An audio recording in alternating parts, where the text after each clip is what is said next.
He is a साइकोसेक्स killer. मैं जब उससे मिला था मुंबई पुलिस की लॉकअप में, उसने बोला कि जब मैं किसी को मारता हूँ तो मुझे ऐसा लगता है मैं किसी औरत के साथ सोया। ये सारे गैंगस्टर्स ये रिक्रूट कैसे करते हैं? इनके रिक्रूटर अलग ही होते हैं, तो वो जेल में बिना किसी कारण के भी चले जाते हैं और वहां से वो देखते हैं, अरे क्या हुआ रे, तू जाता क्यों नहीं बाहर, चल छोड़ छोड़ छोड़ छोड़ मैं करवाता हूँ। ये लड़का प्लीज हो गया, ले करके और गैंग बॉस के पास गया। आज सबसे बड़ा गैंगस्टर कौन होगा इंडिया में? दाऊद इब्राहिम ही है। जो 2 बड़े हत्याकांड हुए हैं इस देश में, वो लॉरेंस बिश्नोई का किया करवाया वही नहीं है। दाऊद आज भी एक्टिव है? बिल्कुल एक्टिव है। सच्चाई हमसे पूछिए, हम बताएंगे।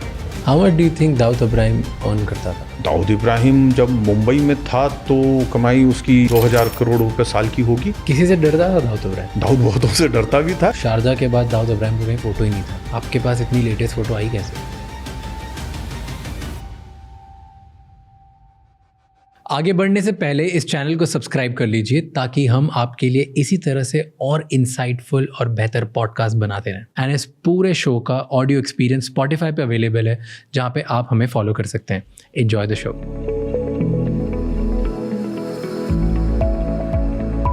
एक टाइम तक शारजा के बाद दाऊद इब्राहिम का कहीं फोटो ही नहीं था।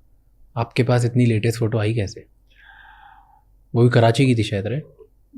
हाँ, कराची में उनके जो घर है क्लिफ्टन एरिया में, जिसको कि जहाँ उनका बंगला है वो वाइट कलर का मोइन पैलेस के नाम से पहचाना जाता है। उसके घर के अंदर 50 मीटर का एक स्विमिंग पूल है और उस स्विमिंग पूल के सामने वो खड़े हुए हैं।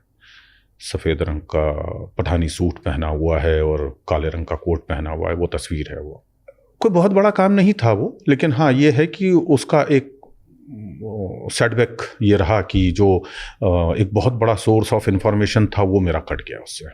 कभी ऐसा हुआ है कि ऐसी बहुत सारी आपने खतरे वाली चीज़ें करी, उसमें किसी ने आपको बोला है कि अगर ये पब्लिश कर दिया तूने या ये चीज़ बाहर निकाल दी तो बचेगा नहीं तू? क्राइम की जो न्यूज़ होती है ना, उसमें मोस्टली ये होता है कि आप किसी और व्यक्ति पे खबर कर रहे हैं। सपोज जैसे छोटा राजन पे लिख रहे हैं, गवली पे लिख रहे हैं, किसी पे भी लिख रहे हैं, तो आप उनसे कोट मांगने नहीं जाते हैं। ऑन द कॉन्ट्रेरी आप पॉलिटिकल न्यूज़ करते हैं, धार्मिक खबर करते हैं, कोई कारपोरेट के